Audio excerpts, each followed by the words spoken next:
So when we hear the word generosity, what comes to your mind? Recitation pala to. So nakita ko may nagre-recite. Anong naisip mo pag generosity? Ano po, parang mapagbigay, parang ganun. Yes. O sino ang pinaka-generous?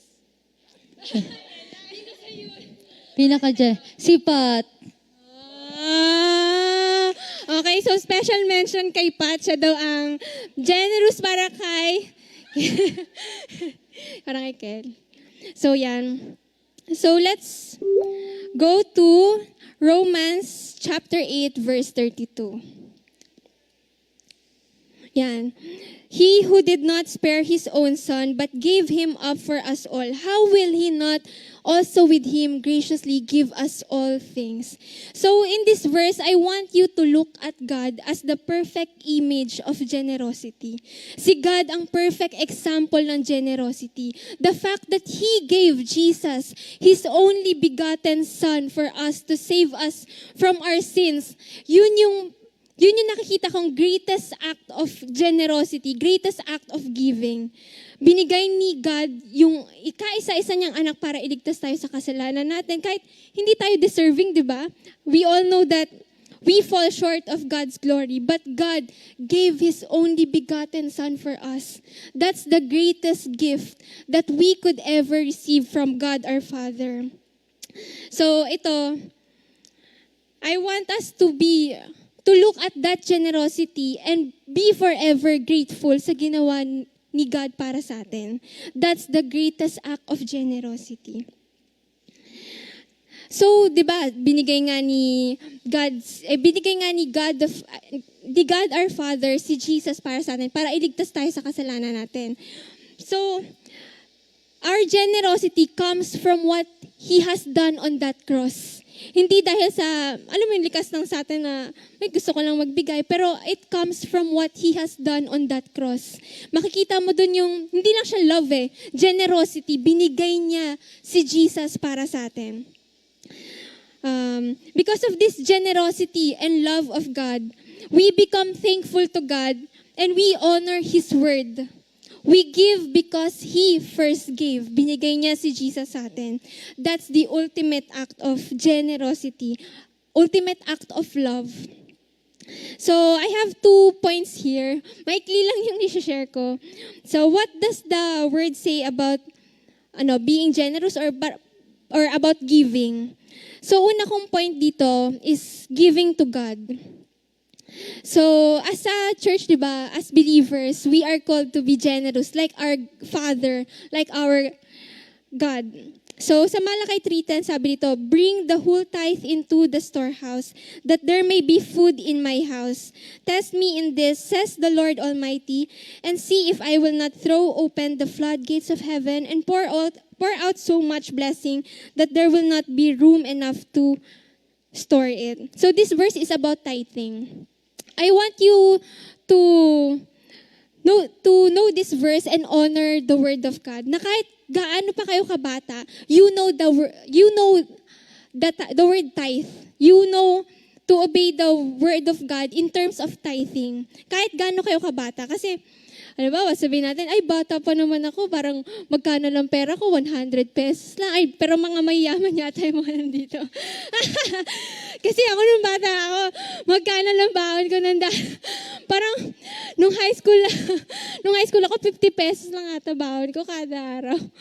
Ayun, so, tas magkano ang tithes noon? 5 pesos lang. So, ayun, makikita mo in every season yung increase. Kasi ako, testimony ko to about tithes being generous sa binigay ni Lord. Kahit gaano kaliit yun Nung high school ako, baon ko 50 pesos lang. Tapos, tinatabi ko talaga yung kada araw, yung 10% noon. Kasi syempre, it's a way of honoring God na parang, thank you Lord kasi may blessings ako. Thank you Lord kasi ang generous mo sa akin na may kinakain ako, buhay ako. So, ayun yung ginagawa ko nung high school ako. Until nung college, tumaas. Naging, nireveal na yung baon. Naging 200.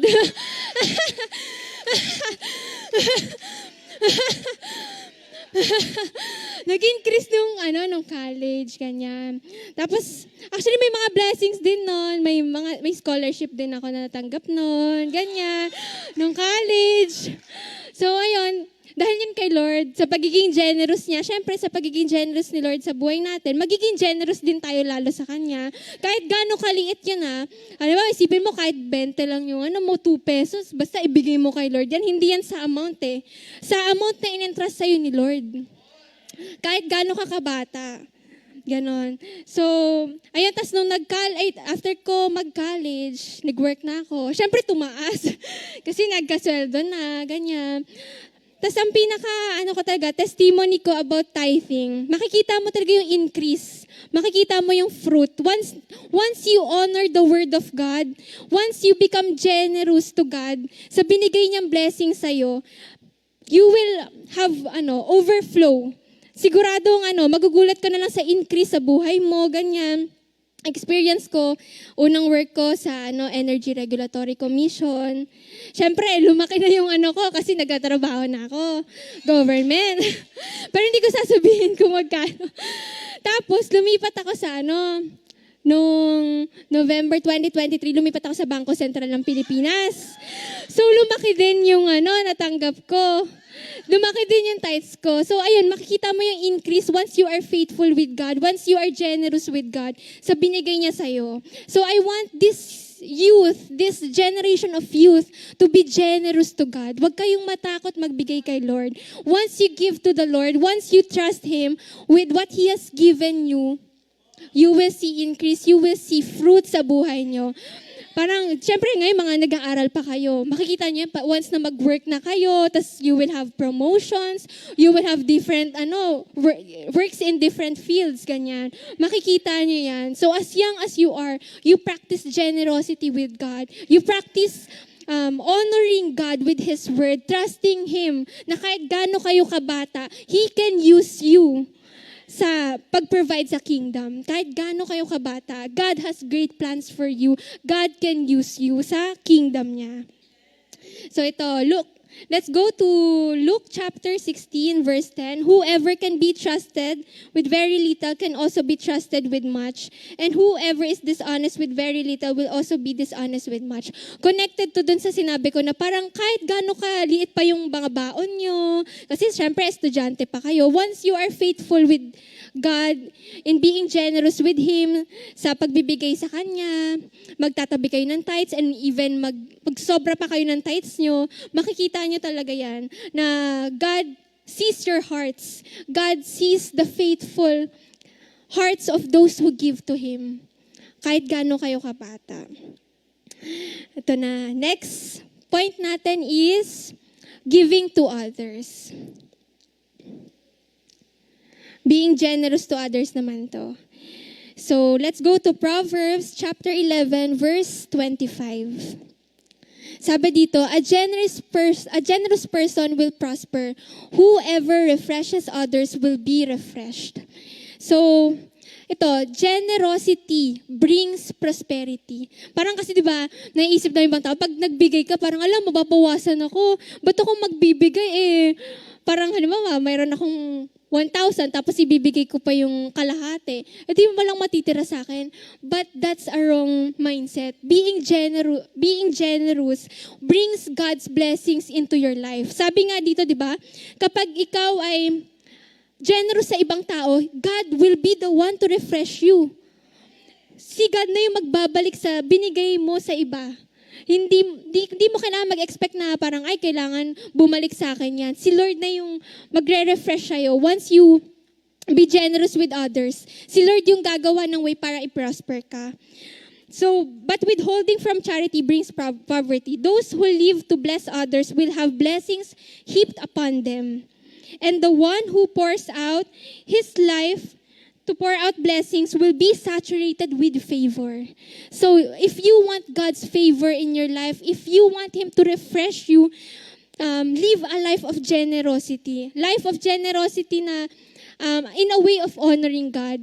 Generosity that will point others to Christ in your life. Kasi once you are generous, parang people will think, bakit kaya ang generous ng taong to? Tapos parang pag nalaman nila, kasi, parang kaya pala niya ginagawa yun to honor the Lord. And you will point out others to God because of your generosity. When other people see your generosity, they will be able to see God through you.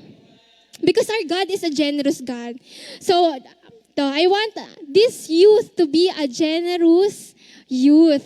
So that, parang kahit saan kayo magpunta, you will represent God with your generosity. Generous youth na generation. So, being generous will not make you poor. It will make you rich. So, I want us to, puro ganun lang yung topic ko. Medyo maikli lang siya.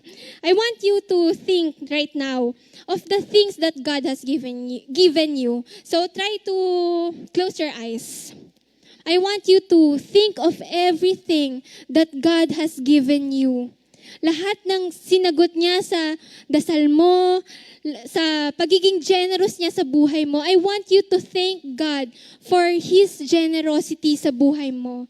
Everything that He has answered sa buhay mo, prayers, may pinagdasal ka kay Lord, binigay niya. I want you to thank God for it. I want you to thank God for His generosity sa buhay mo, sa lahat ng sinagot niya sa iyo. So youth, may mga bagay ba na pinag-pray mo kay Lord, binigay niya sa iyo? I want you to see that God is generous. God is a generous Father. He gave Jesus for us, and that's the greatest gift that we could ever receive. So if ngayon, sa pag-end ko dito sa sinabi ko, I just want you to remember that God is the perfect example of generosity. God is our perfect example of generosity. And with that example, I want us to live a life of generosity. Generosity that represents our God to others. Na para makita ng mga ibang tao na kaya ka generous because you have a generous Father. Are there things you are praying for and asking God for? May mga pinagdadasal ba kayo ngayon, mga youth? Ganyan. So, I want you to know that. Reveal ba yan? Joke lang. Know that He is generous and He will meet all your needs. Our God is more than enough. Our God is more than sufficient. And He will be able to meet all our needs.